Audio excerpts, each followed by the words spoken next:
আপনি এখানে ফেললেন কেন? আমি জানি না। আপনি জানেন না মানে এখানে চাকরি করেন জানেন না?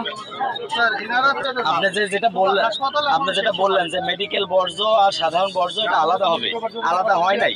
ওনাদের স্পষ্ট কিন্তু হাসপাতালে ওরা তো নিজেরাই এই বিষয়ে অভিজ্ঞ না যে বর্জ্যটা কিভাবে আলাদা করতে একটা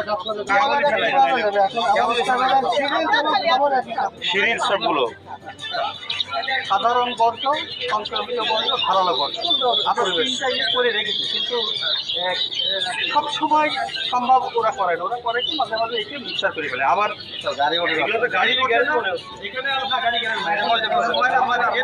গাড়ি যাবে সেই গাড়িও ঢোকে না।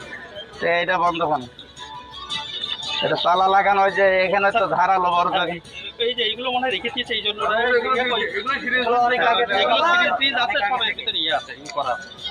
এটা